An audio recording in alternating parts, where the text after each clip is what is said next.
Good news mga batang Maynila. Tinanggap na ni Yorme itong bagong ambulansya mula sa TKL Steel Corporation. Ito yung gagamitin sa Manila, itong modernong ambulance.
Medyo abandon na konti.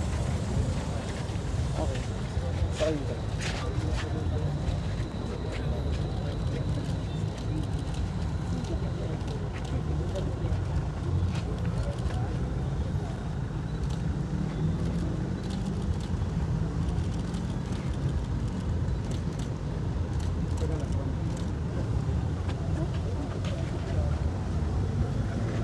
Ambulance.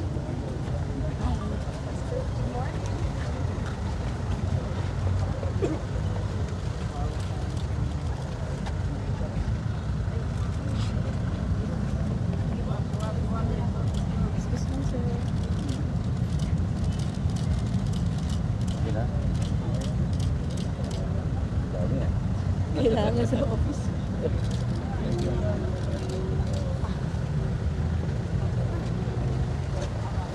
Ganyan pala.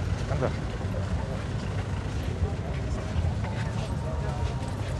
So yun guys, ayun na yung bagong ambulance na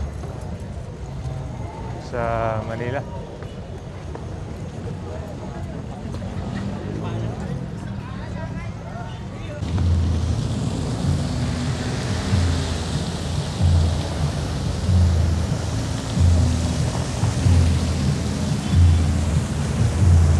Fountain na ulit oh.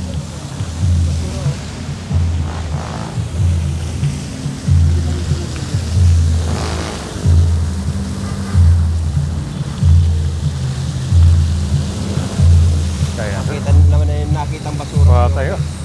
Kuha tayo. Cleaning eh ngayon. Ano ba yun? Pinapunan ng basura oh. Tanggal yan ngayon. Umiikot si Orme dito sa Bonifacio Rhino. Parang napuno ng mga echas. Ayun to, demolish.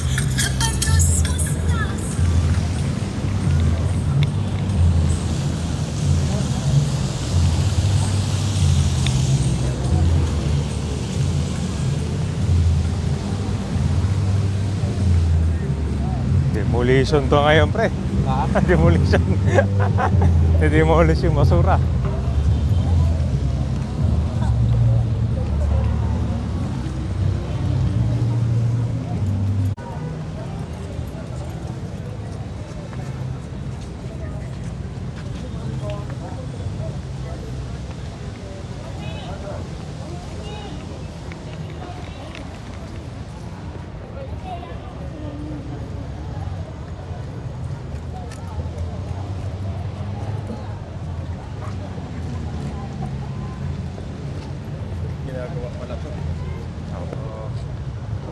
Kag-ulan kasi, Parang kwento pre, parang pareho dun sa QC Basin din to eh.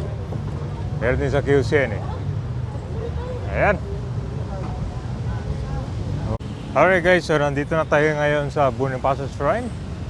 So ito na po yung mga bagong ambulance. Tingnan natin ngayon ha. Hopefully ito mga bagong donation na to ay mapakinabangan at magamit na maayos dito sa lungsod ng Manila. Okay no.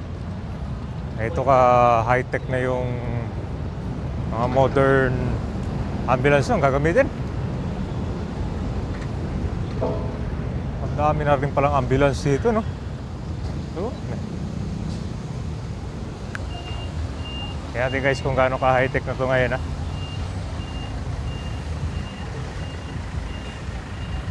Yan, ito palang itsuri sa loob, oh. Modern. Ayan na guys, meron ng oxygen tank and then ito, panglagay ng mga gamit.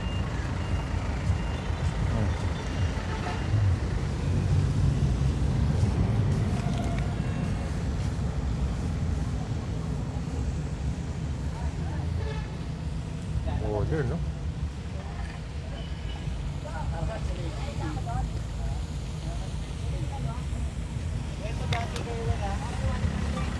So guys, modern ambulance.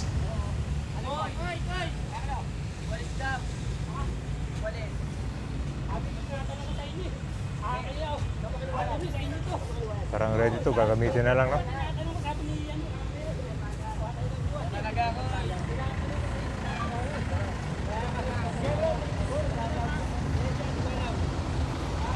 Suto.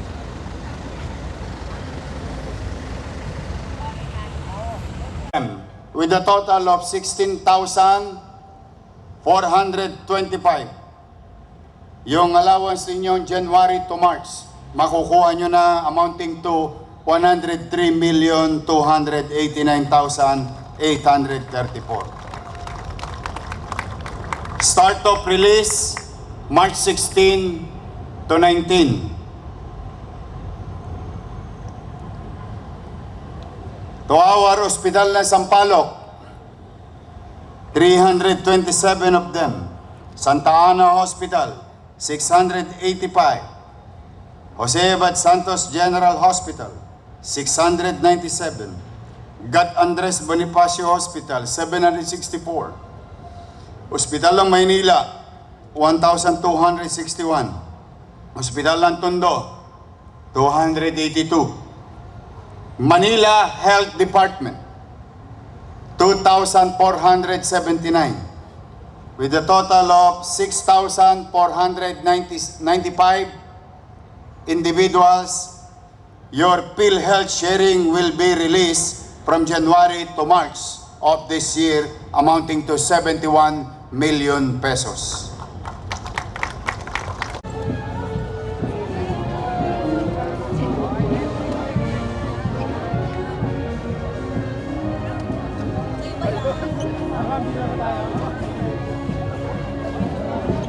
Pupunta mo yung ban? Pupunta yung ban? Auto po tayo muna. Ano silang totoo?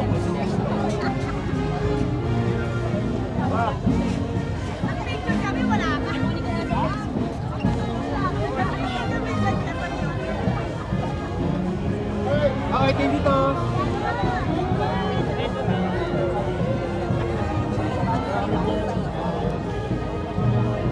Okay, kayo dito. 1, 2.